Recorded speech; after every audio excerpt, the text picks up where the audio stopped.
I'm like, you gotta be kidding me. You got to be kidding me. I just want my life. I'm sorry.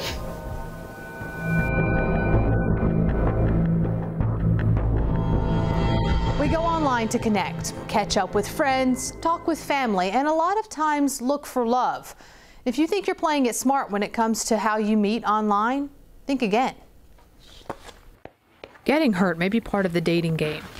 You think you have found the right person, but this is too much. It turns out you have found the worst person you could possibly have said yes to. Her yes was to a man named Curtis Coates III who lived in Austin. Yes, that's his mugshot. We'll get to why in a minute. What happened starts online, where Rhonda Kent said she went looking for love. She said they met on Match.com, but the conversation quickly shifted to email. She didn't know that was a big red flag. We hardly went anywhere. Kent says she fell in love, and 6 months in, she said yes to Coates' marriage proposal. He proposed. You said yes. It was an excitement of, I think I found the one. She also co-signed on a car, revealing her most personal information for the first time. He had used my name, date of birth, definitely my driver's license, to open accounts online. Kent told police Coates racked up $1,384.50 in debt on her credit. An energy account opened, listing Kent's information. I've never lived in Austin. She lives in San Antonio. That car Kent co-signed fell into default, so she then filed a lawsuit against Coates. In it, Kent claims Coates disregarded personal interests and damaged her credit. Her credit took a 200-point hit.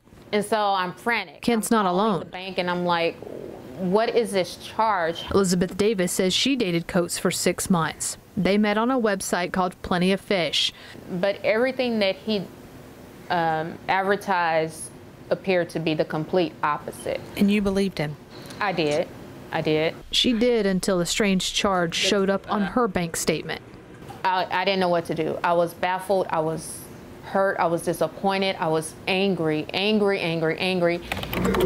So we looked into Coates' history. That's a criminal case. The KVUE Defenders found a 2013 theft charge in Dallas, Kent's fraudulent use of identification charge, and a 2015 felony theft charge in Travis County. As of 4-3. We found 2 warrants out for Coates' arrest. Court records also show Coates filed for bankruptcy protection in 2013 and again last year. We found 5 eviction cases, 1 in Texas and 4 in Georgia since 2012.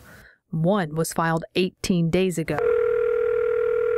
Hey, this is Erica Proffer. Then we tried contacting Coates. How are you? I'm recording this call, so if you want to talk about it. But we are doing a story about online dating. After a voice message and several emails, we finally heard back.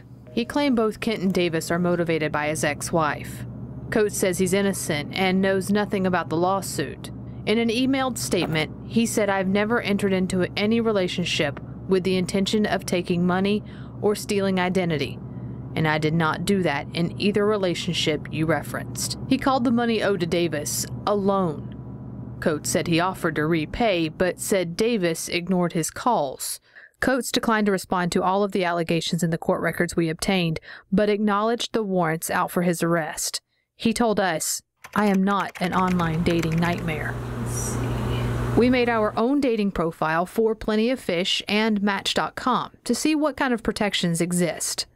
It actually says they do not do any sort of background check. I think a lot of the sites are set up to kind of let your guard down. Daniel Kirshner sued an online dating site for allowing an accused rapist to continue using that site for dates. It's an easy platform because people come into it very trusting. Online dating changes the psychology in how we date, according to Eli Finkel, a researcher from Northwestern University. One of the major assumptions of online dating is that we can look at profiles of potential romantic partners and discern from reading those profiles who is romantically compatible with.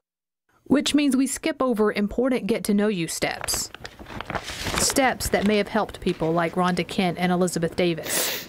It's been a living hell for me. He's impacted how you love. Yes. These wounds may not be fresh anymore, but the healing hasn't stopped. Yes. You want to protect yourself at all costs, even if it means being alone.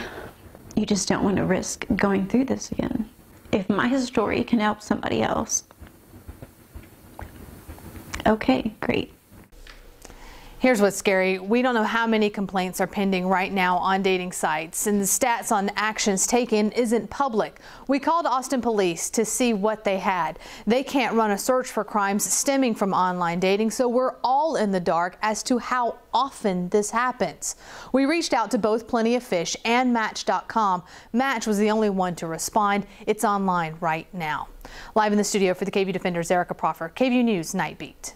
All right, thanks, Erica. The FBI warns of romance scams. These are tips they recommend to stay safe. Research more about the person you meet.